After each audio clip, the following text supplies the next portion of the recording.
The sun has always been a source of warmth, comfort, and light. But we're discovering a new and frightening side to our star.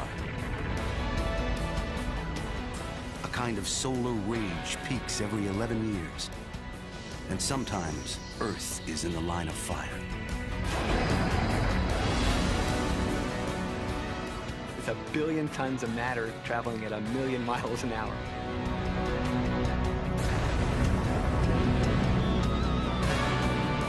A solar blast could send us scrambling. Without warning, navigation systems could be disrupted, blinding jets in the sky. Phone connections around the world could go dead, leaving us stranded during emergencies. And within minutes of impact, a power blackout could leave millions of people in the dark.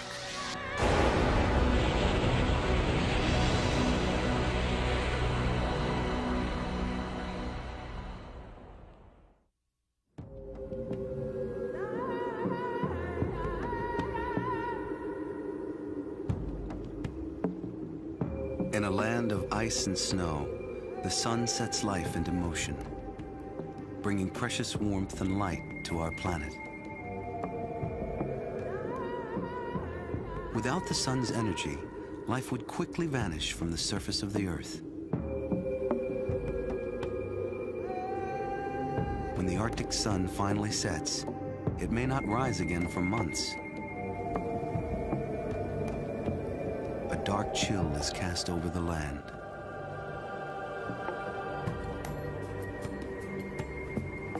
Here, the Inuit people have long taken their cues from nature to survive the harsh winter months.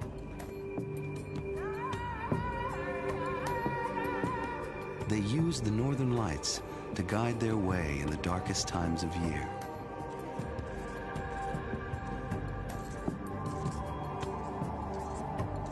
They believe the sky forms a dome above their heads, and their ancestors dwell on the other side. The shimmering lights are heavenly torches held by spirits as they play in the skies above. They are beacons to guide the souls of the newly dead. Perhaps there is a wisdom in the stories of these old men. Perhaps our lives are more profoundly tied to the heavens than we know. We understand now, as we voyage into space, that the ribbons of light are caused by the sun. Today, scientists are taking a closer look at our neighborhood star, and its disposition is not altogether sunny.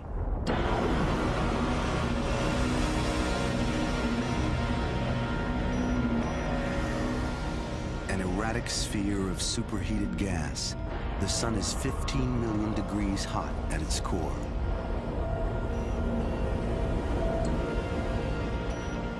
Powered by nuclear fusion, our raging sun is an ongoing H-bomb, equivalent to megatons going off every second. And yet, it is somehow easy to take for granted. People go out in the street, they look up and they think, big ball of fire in the sky. It doesn't change, very constant, always there. But when you look at it, you realize it's just a big mass of gas that's forever in turmoil, forever churning up, always spewing out things into the interplanetary medium. It's just a great thing to study. You never know what's going to happen tomorrow with it. What we want to do is understand this stuff. I mean, we don't just looking at it because it's pretty. We want to understand what's going on, and we want to be able to predict things because it does impact us on Earth. The sun has the potential of disrupting us in ways that we haven't understood before, just because we are a more wired, connected, interconnected world. A disruption could potentially, in certain places and in certain technologies, be rather serious. Our star is the only star that directly affects our planet. And yet the sun remains an elusive and distant frontier, beckoning us to take a closer look.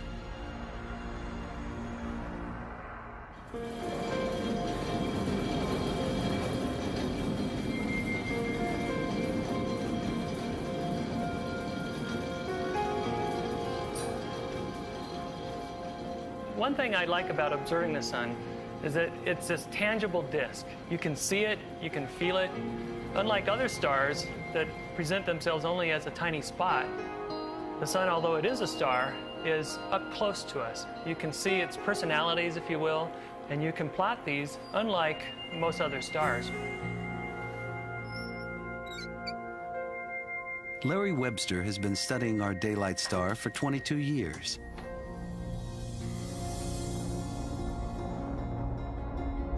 His work carries on a long scientific tradition of recording the faces of our ever-changing sun.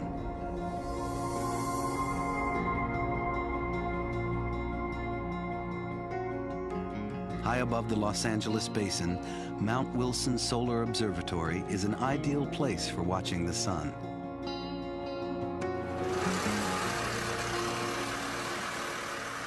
At the 150-foot solar tower, a century-old ritual is about to take place.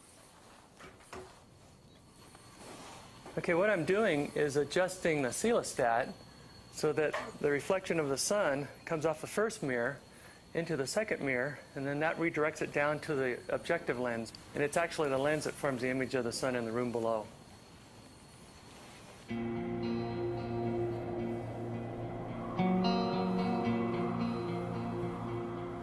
The ancients called the sun a most pure and lucid body, but Larry Webster sees instead a surface covered with blemishes, sunspots.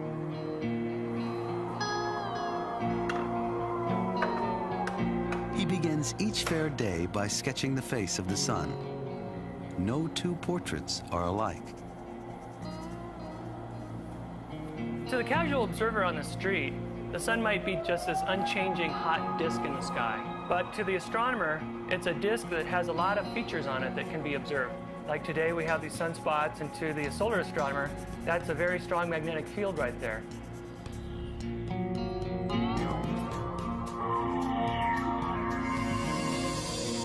The sun's magnetic fields are spawned by invisible forces beneath its surface. Where the field is most intense, sunspots tend to form. Often several times larger than Earth, these blemishes can last as long as 4 months. Sunspots are the physical manifestation of magnetic fields on the sun. They're cooler by about 1,000 degrees, and so when you see a sunspot, it's darker against the surrounding photosphere because of that. And then the magnetic fields might come out, loop around, and come back into a adjoining spot next to it.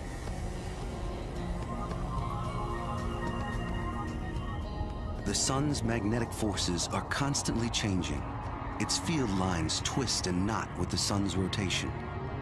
Over an 11-year cycle, these magnetic lines become more and more tangled, breaking the surface to create sunspots. At solar max, the peak of the sunspot cycle, the sun is coiled and ready to strike.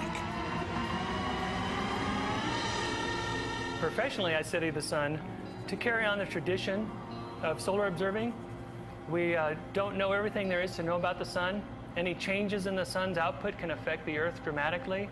And so we continue with the record keeping of observing that's been going on really since the 2nd century BC with the ancient Chinese records.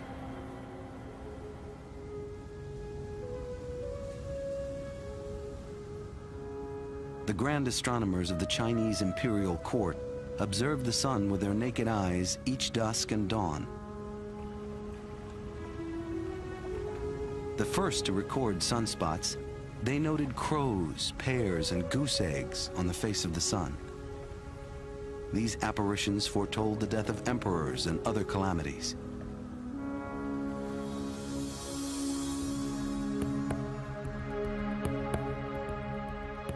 It was not until Galileo aimed his telescope at the sun that sunspots became an object of scientific study. Galileo confirmed that these blemishes lay on the surface of the sun, where they waxed and waned and were carried around by the sun's rotation. His claims shocked the world. He had suggested that the sun was less than perfect.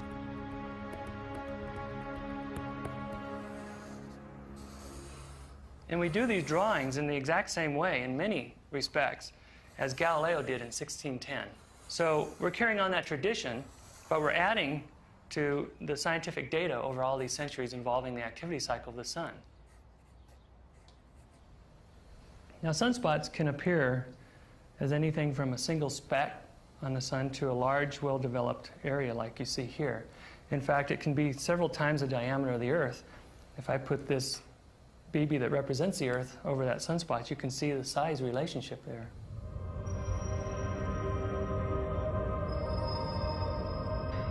The sun so dominates our planet in size and power that even the smallest change might be felt on Earth. The sun's output certainly will affect the Earth. A change of just 1% on the sun, extended change, could change the Earth dramatically in a way that maybe the Earth's climate could not recover from.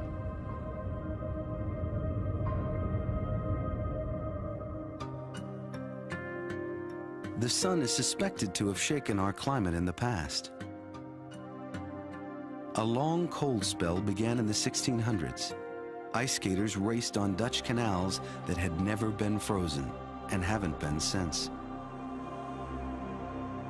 From 1645 to 1715, astronomers happened to note an absence of sunspots over the course of 6 solar cycles. Was this solar anomaly somehow the cause of a miniature ice age? Today, we know that the sun's brightness varies over its 11-year sunspot cycle.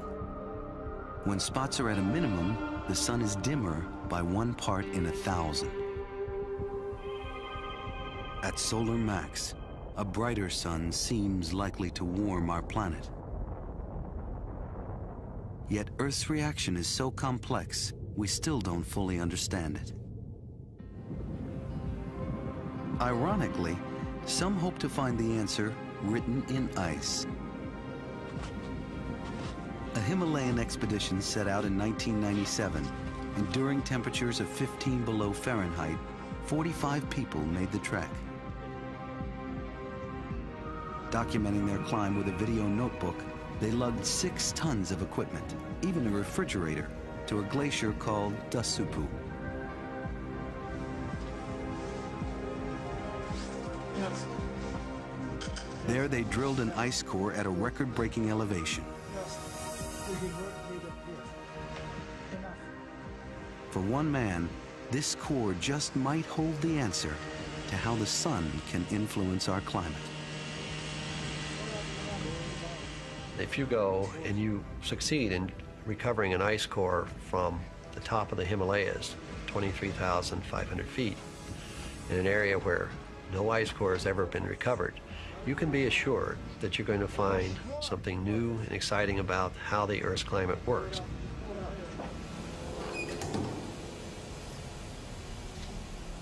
For expedition leader and glaciologist Lonnie Thompson, the greatest challenge was transporting these delicate cores, unmelted and unbroken, to a deep freeze in Ohio.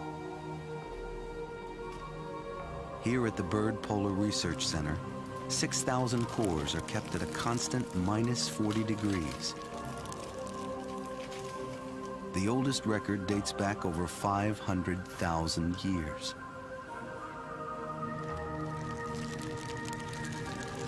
Earth's weather inscribes a detailed history in ice. Precipitation is recorded, as are volcanic eruptions and temperature swings. Thompson has to tease out which clues speak to the sun's impact on Earth's climate. We're looking at a meter of ice core that comes from Sajama in Bolivia. This is from about 22,000 feet. The ice core represents a period of time of about 400 years ago. As you go down the core, you can see variations in light and dark ice, and these represent going from the wet season, where you have the clear areas, to the dry season, where we have the dust layers. And we can put these together with the analysis in the lab and come up with a history of both the climate and the environment in this period of time for a part of the world where we have no records. So it's a frozen archive of our past.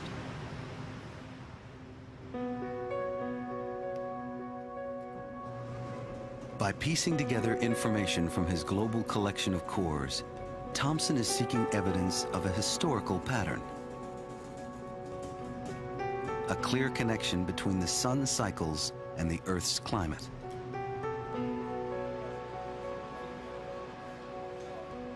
In a laboratory far cleaner than an operating room, every inch of ice is studied. Pollen, ash, dust, even trapped bubbles of gas are all valuable clues to reconstructing our climate's past.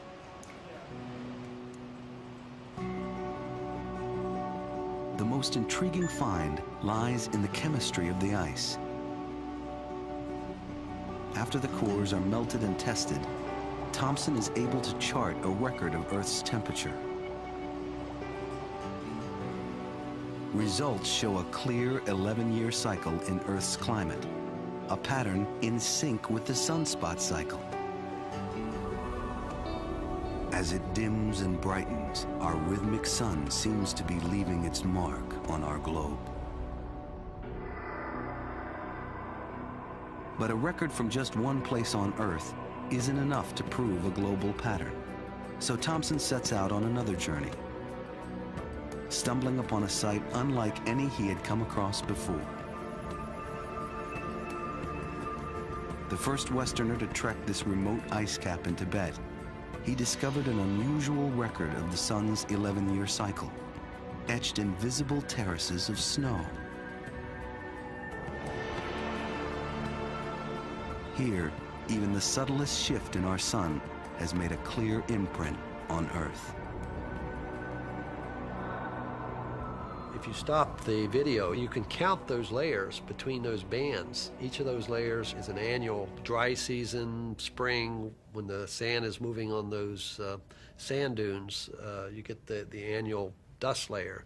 And then every 11, 12 of those, you get the big darker bands that you see on the cliff that are associated with activity on the sun. No one had expected to see such a clear signature of the sun's cycle on our planet.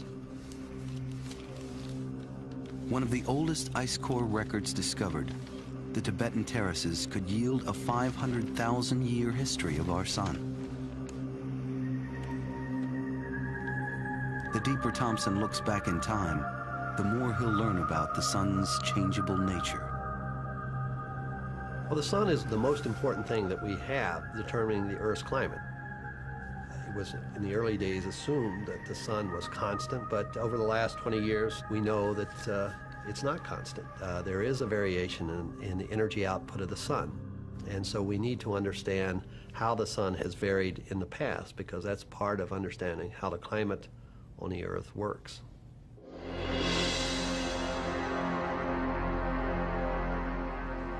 As he continues to unlock secrets in ice, Thomson is beginning to piece together what the sun holds in store for us. Given how little we know, it is wise to keep an eye on our sun, since for better or worse, we are tied to its cycles. And however much the sun has changed or will change, most life on Earth is bound to follow.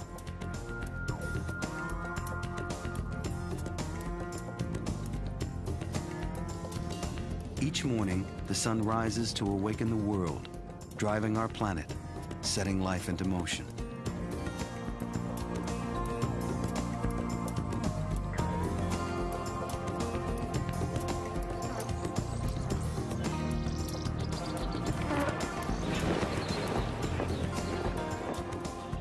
In this uncertain universe, the one thing we can count on is that the sun will come up again. But can we be sure that it will be the same?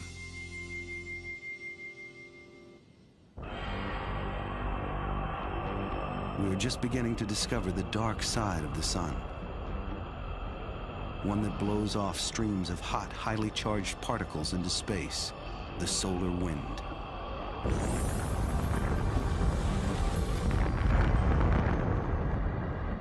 Gusts traveling up to 1 million miles an hour can hit Earth within 2 days.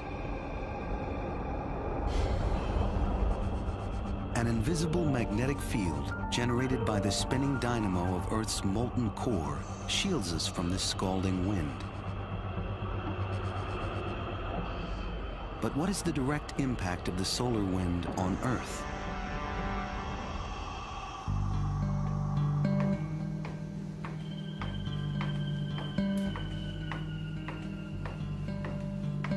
Researchers at the University of California have designed a unique experiment to shed light on this important question.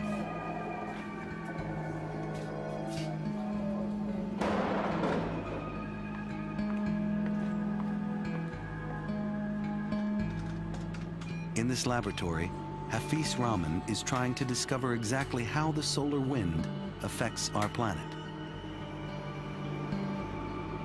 Rahman has put together a model of our solar system.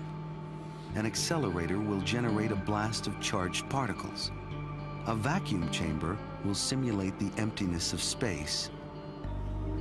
And a small model of Earth, called a Torella, is the target.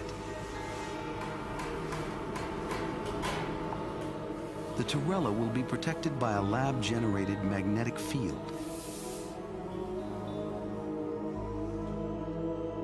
Once the chamber is set and the vacuum ready, the accelerator will fire directly at the Torella.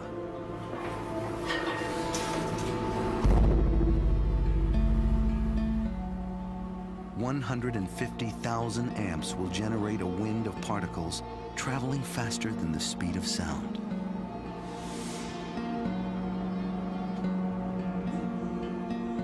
Little is known about Earth's magnetic field. It is difficult to measure or define in space. Rahman now hopes to capture the field's reaction to a simulated solar wind.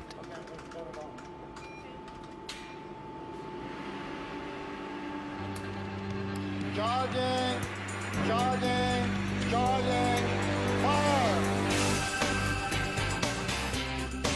Science has given shape to an otherwise invisible event. The Torella's field is hammered by the wind, distorting and knocking it out of balance. And in the process, it creates an event we know as the aurora.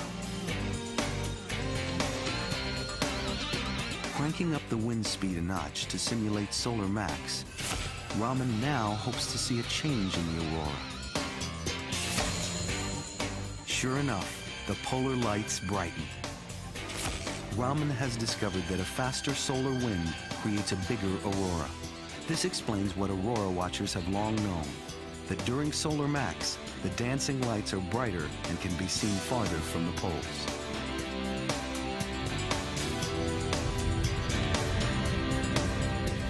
Earth's magnetic field swarms with invisible charged particles. When the solar wind strikes the field, particles are kicked like cosmic pinballs down toward the poles. There they crash into our atmosphere to create bursts of auroral light.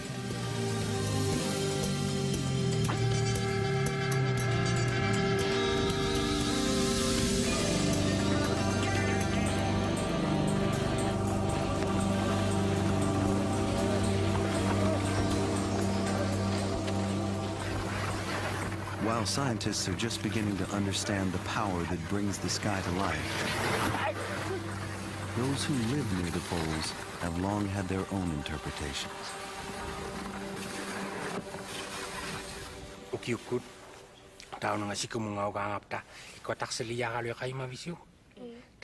Myths of the aurora have been handed down through generations and are still cherished today.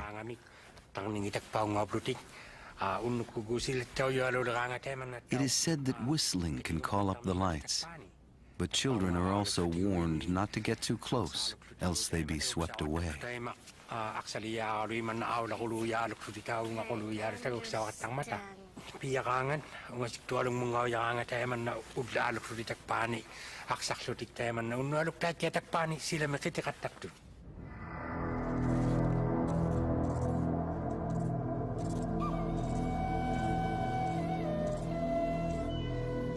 Without the polar lights, this land would be dark for much of winter.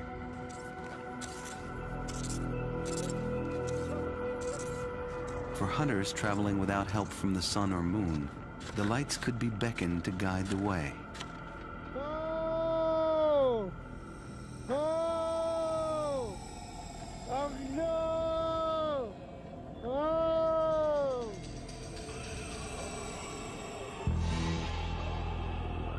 For shamans, the aurora offers spiritual guidance for a journey to commune with the dead.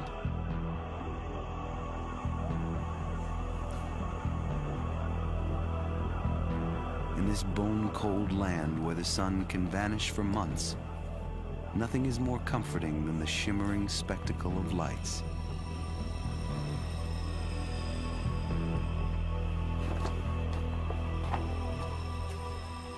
On long winter nights, these Inuit of Hudson Bay recount their own particular tale of the aurora.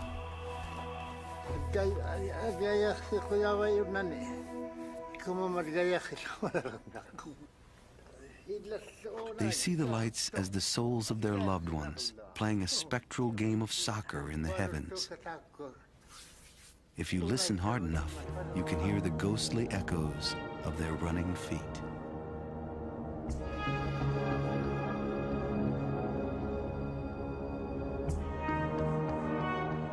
If in some parts of the world people have a spiritual connection with the heavens, in other places, the sun seems irrelevant. Here in New York City, the cycle of day and night is only a faint pulse masked by rhythms of our own creation.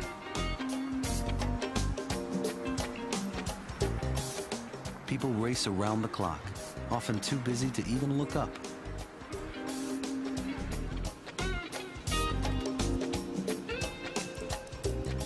With a virtual world at our fingertips, it's easy to overlook a higher power.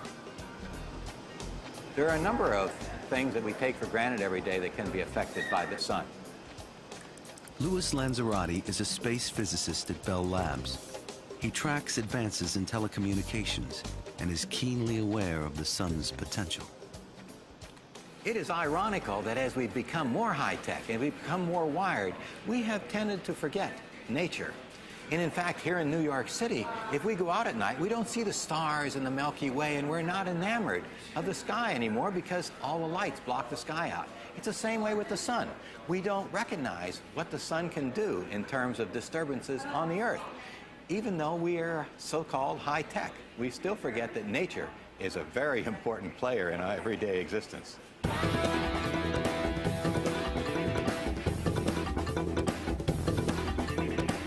As we hurtle through a high-tech age, we're becoming more dependent on our sophisticated devices. But the very advances that seem to free us from the cycle of day and night also bind us to the sun in new and unexpected ways. When we approach solar max, the sun is more likely to blast Earth with high-energy particles. Our fast-growing networks, power cables, oil pipelines, and telephone wires all serve as giant lightning rods to catch the dangerous power of solar outbursts. At any moment, the sun could leave us in the dark. Nature can always throw us a curveball, as we've known since we've monitored the sun rather closely for the last 150, 200 years. And so with a more wired world, we need to be very careful, and we need to be cautious, and we need to look at all the what-ifs to see if nature can get us or not, even if this is not a worse solar maximum than the last 2 or 3 that we've gone through, because several in the last have caused problems.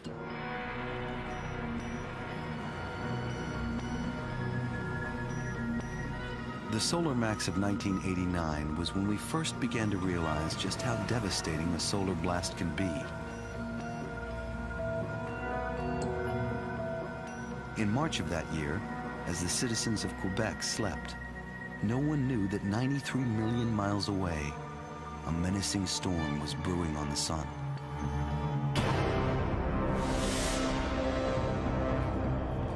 A solar hurricane swept through space. 3 days later, it struck Earth. A magnetic storm quickly spread over the northern hemisphere, but the province of Quebec bore the brunt. Over 1 million amps overwhelmed the power grid. Power stations went down like dominoes, casting 7 million people into darkness.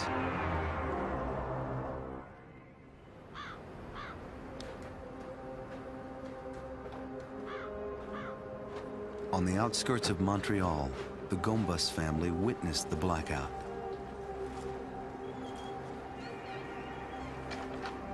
Well, I was sitting watching television. It was around maybe 2:30, and a quick power surge just went off, and then it came back on, and then things just started getting dimmer. Like if everything had a dimmer switch to it, television, light bulbs, it just kept on getting dim, dim, dim, and then it just stayed there. Looked at the light bulbs, the elements were glowing red hot, just the elements themselves, and even the house had a slight hum, like a light transformed. The whole house just had this general magnetic hum.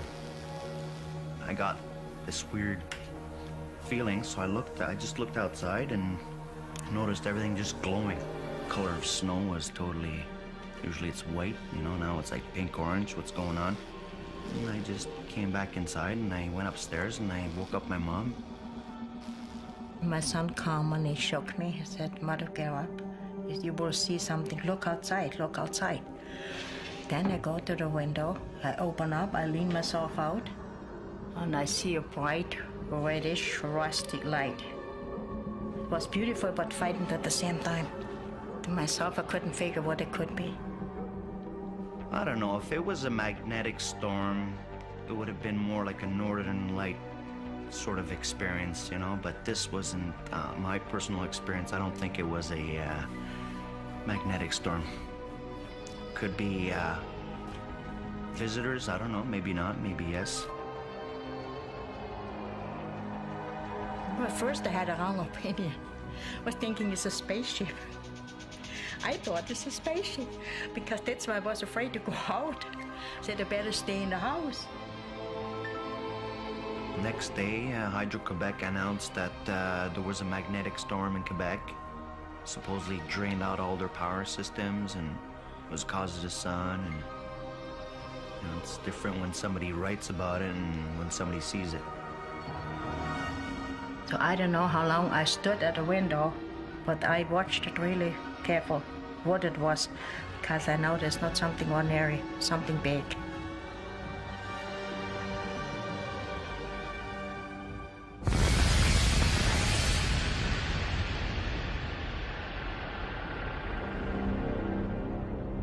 The blast that knocked out Quebec's power was in fact a potent kind of solar storm that had been discovered only recently.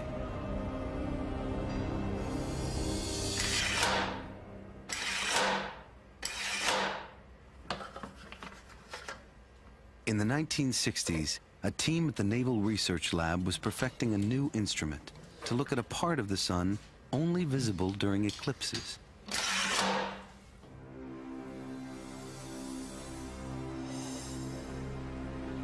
Usually not seen by the naked eye, the surrounding corona had long been an enigma. This blazing halo might bear witness to the sun's violent nature.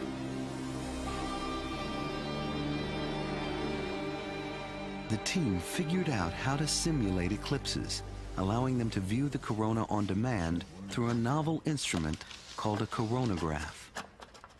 Don Michaels was an astrophysicist on the project. Basically, a coronagraph is just a small telescope. You point it right at the sun, but you don't want it to be blinded by the sun, so you make an artificial eclipse. You do that by taking a black disk and holding it out at arm's length in front of the telescope. So now the sun's blocked out, and you can see the corona around the sun. To work well, instruments needed to be in space, above the veil of Earth's atmosphere. After World War II, solar science entered the space age at White Sands Missile Range. Captured German V-2 rockets lofted instruments to record the sun, the first ever views from space.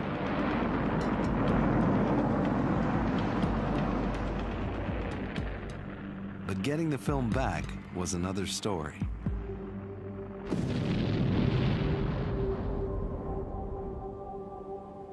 And all they ever found was a big hole in the desert. Never found any pieces of the actual rocket, whether it buried or exploded or what. So the first lesson is don't let an object fall from 100 miles above the Earth, straight down, streamlined. When Don Michaels joined the rocket team, he helped them with a key advance. A coronagraph was put into orbit. Images were then transmitted back to Earth to be reconstructed on black and white Polaroid film. The satellite soon delivered a dazzling surprise. We saw pretty much what we expected to see for the first couple of months, until mid-December of that year. The technician who was pulling the film saw that there were some white spots on this particular picture, and looked at it and thought, as you would, well, I guess that was a bad piece of Polaroid film. But he ran the next picture, and there were still spots, but the spots had moved a little bit. And we did another picture, and the spots had moved more. And they were moving at an enormous speed, and they were enormously bright. And we had never seen anything like this before. The team had stumbled on a solar storm of unbelievable proportions. No one had imagined that the sun could fire off such massive blasts of particles. What they had seen, now called a coronal mass ejection, or CME, made the scalding solar wind look like a gentle breeze. The discovery took the scientific world by storm. No one knew what these events might do to Earth, or how common they might be. To find out, a space station called Skylab was launched in 1973. The first manned orbiting laboratory, its instruments kept the sun under close watch. A clear picture of the sun's violent nature was beginning to take shape. The mission was recording on average 1 coronal mass ejection every other day.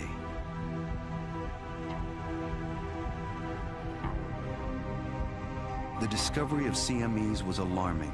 Space exploration was then in high gear. No one had suspected that astronauts on earlier missions could have been exposed to danger.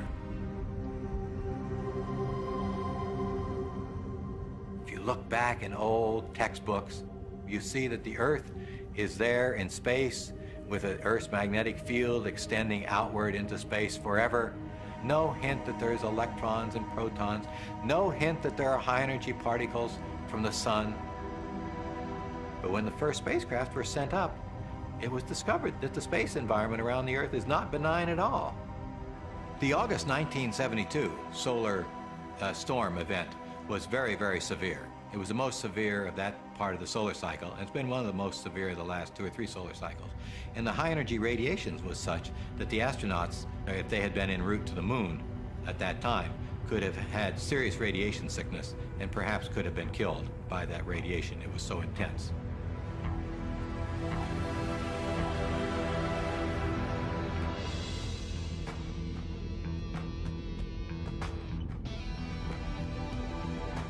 At the dawn of a new millennium, construction of the International Space Station began during Solar Max. The mission will expose more astronauts to the sun's dangers than ever before. Braving frequent spacewalks, astronauts put their lives on the line.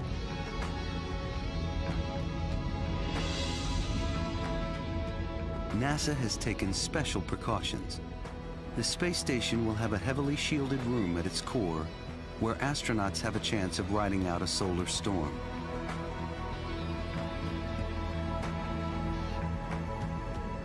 Astronauts may be at risk, but they will get warnings. Down on Earth, there is no place to hide.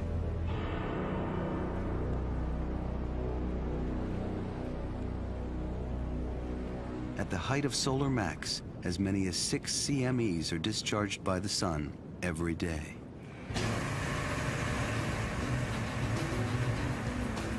Ground-based telescopes like Big Bear Solar Observatory are ever on the watch. Boasting one of the largest solar telescopes in the world, Big Bear is one of our best early warning systems, alerting us to the magnetic forces thought to trigger a solar blast. Detecting the coronal mass ejection aimed at Earth is difficult. An even greater challenge is predicting a CME. Researchers are learning to read the telltale signs of a coming eruption, from changes in the magnetic activity of sunspots. But from the ground, we can only watch the sun during daylight hours, and even then, only when not covered by clouds. To watch for solar danger around the clock, the place to be is space. 5, 4, 3, 2, 1, ignition, and liftoff of SOHO and the Atlas vehicle on an international mission of solar physics.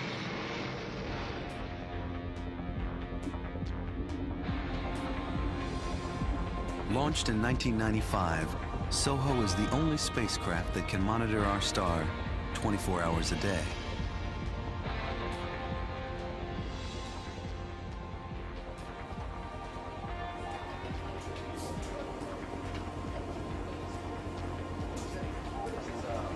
A collaboration between the European Space Agency and NASA, SOHO views our sun in both visible and ultraviolet light. Okay, so run this one until 1800, and after 1800 switch to the WEM.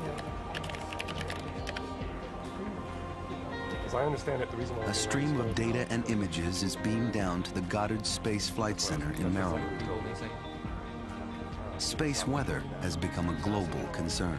Hvordan strålingsdosene på fly målt på Concorde og også ulike fly. Pattern there is... It's caused by the optics and trace? Rainer, hast du den Flare schon gesehen? The SOHO spacecraft is basically our eyes on the sun. It focuses constantly on the sun 24 hours a day, taking images. The reason that that's important for us is if you go away and you come back again, you've missed so much because things are happening all of the time. So it's very important that we keep looking at it constantly.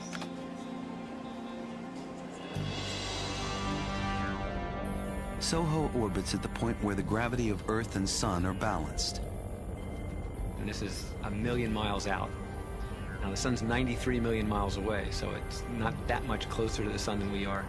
And that puts it outside of the influence of the Earth's magnetic field and everything else associated with the Earth. So we're getting a real clean, uninterrupted, 24-hour-a-day view of the sun. It makes movies. What we're seeing is things happen on the sun. We're seeing the activity, the dynamics. And I think that's the biggest breakthrough. That's the big, new, exciting thing about SOHO is that you're seeing the thing fly. And it's exciting. It's really exciting. With a dozen sophisticated telescopes and instruments, SOHO serves two purposes. One is to probe the physics and structure of the sun. The other is to watch for signs of danger.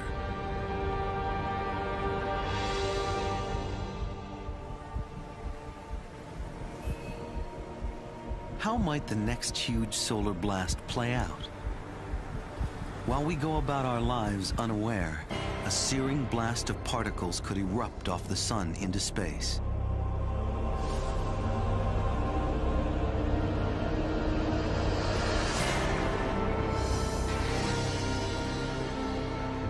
Hey, Barb. Yeah? The first to see the event would be researchers at SOHO Mission Control. It's a big one. Yeah, it's a full 360-degree eruption. There's no doubt about that. Yeah, SOHO literally can't tell if the blast is coming or going, heading directly toward or away from Earth. Nearly 5 billion tons of solar matter races through space, dwarfing Mercury. We got a pretty good chunk going to the south and some east and some west here. So let's go look at the EIT data. Great. And see. All right. What you got? It's really a big event on the front side. There's a big flare here, which triggered lots of activities here, and I think you can see something moving out from the sun.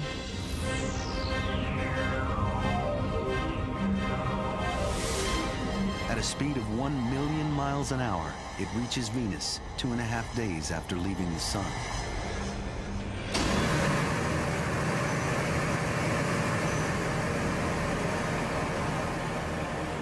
Big Bear's instruments detect a magnetic disruption on the sun's face. Okay, Big Bear saw it as well. The SOHO team still doesn't know if the blast is coming toward Earth. They must wait to see if the spacecraft itself is struck. Any idea how fast it's going yet?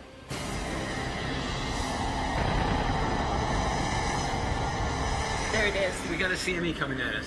Definitely Earth directed. No uncertainty remains. The blast has hit SOHO and is on its way to Earth. It's going to be less than an hour before it gets here. I should really call the polar teams and tell them. So you think you should put out an alert? Thanks. Only a 1-hour warning goes out to defense, satellite operators, airlines, those tapped into the system. But most people would be completely unaware of the solar hurricane bearing down upon them.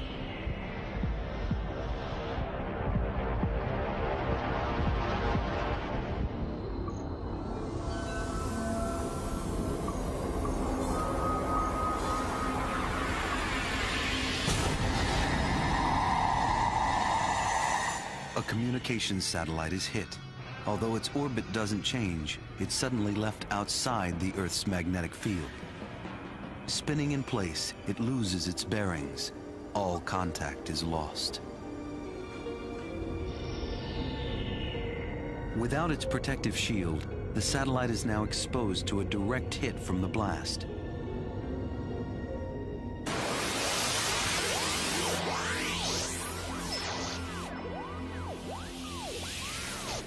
Killer electrons bombard vulnerable circuit boards, building up a dangerous charge. The satellite is literally fried.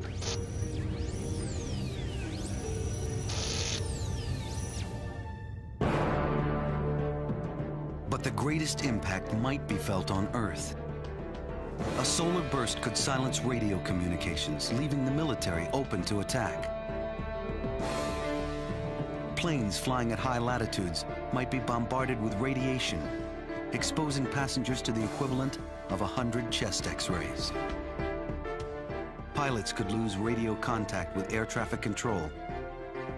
And with thousands of planes in the air at one time, the results could be deadly. With weather satellites out of commission, hurricanes wouldn't be seen coming. Our busiest cities might suffer the worst effects of the solar storm. ATMs could crash, pagers go silent, long-distance phone calls become impossible. And perhaps the ultimate nightmare comes to pass. Your cell phone goes dead.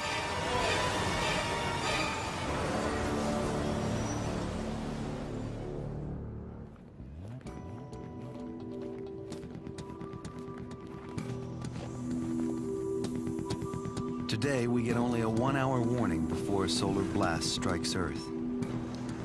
Can we do better? An answer may lie in our own backyard. Here, we have to fiddle with this box.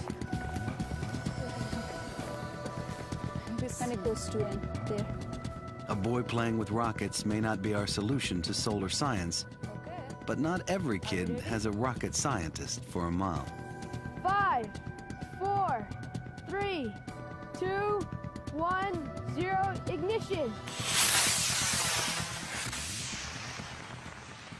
Lika Guhatakorta is program scientist of one of NASA's most ambitious solar expeditions.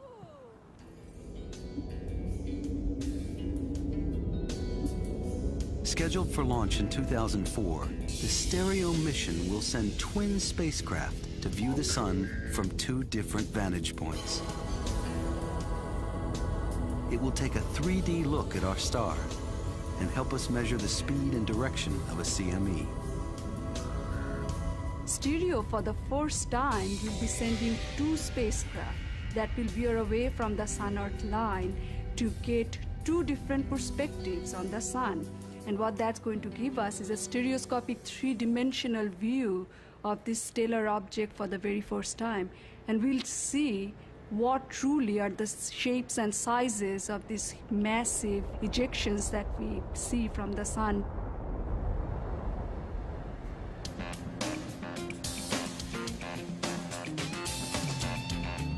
Among the space relics in a NASA museum, Lika and her son play out the future mission.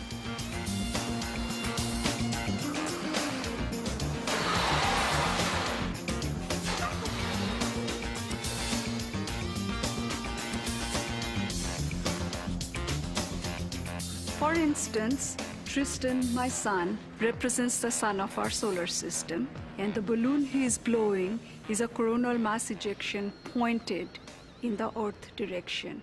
I represent one of the stereo spacecraft, which is in the leading orbit, and this spacecraft is going to view the coronal mass ejection from this angle. Let's go to the second position.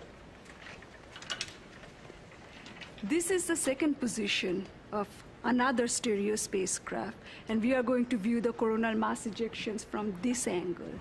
Scientists are going to combine these two views and actually produce a three-dimensional image of the coronal mass ejection coming towards Earth for the very first time.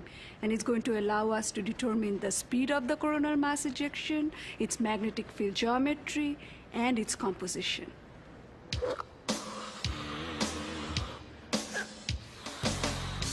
A CME builds on the face of the sun. Stereo sees it's headed right for us. 3, 2, 1. Traveling at over 1 million miles an hour, it aims for a head-on collision with Earth. Tristan. As this mom well knows, the sun can sometimes be naughty.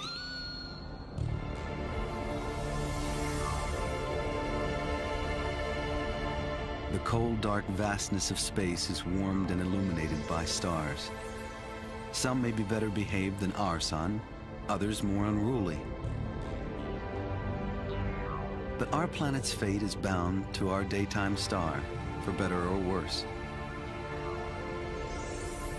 We literally live inside the extended atmosphere of our sun. So we must continue to study its moods. The sun is a star we live with, and in this technologically driven society, if we really don't understand the sun-earth connection, I think we are at a loss. What we should be doing is to anticipate as much as we can potential effects. Then we should try to learn as much as we can about the sun during this solar maximum and the Earth-space environment so we can plan for the next one. This solar maximum is really very exciting for us. We've got the most spectacular observatory in space that we've ever had. And we have lots of observatories on the ground. We're going to be able to look at it this time and see what's going on in much better ways than we've ever been able to before. I don't think scientists really fully understand yet the true nature of the sun. It's one of those that the deeper you look, the more questions you come up with. And it's almost like this mystery. The deeper you probe, the more confusing and the more mysterious it becomes.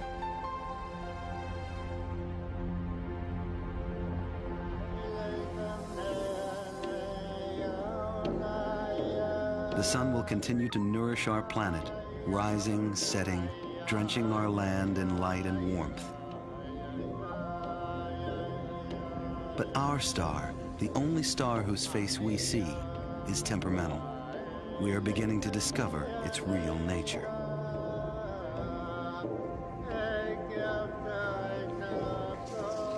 The Inuit have long known their lives were bound to the sun. They embrace and celebrate their connection to the heavens.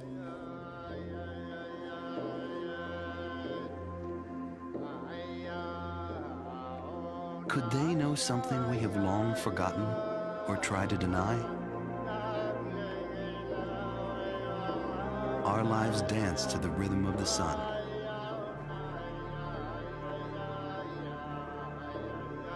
As we continue to explore our ever-changing star, we may start to see it in its true light.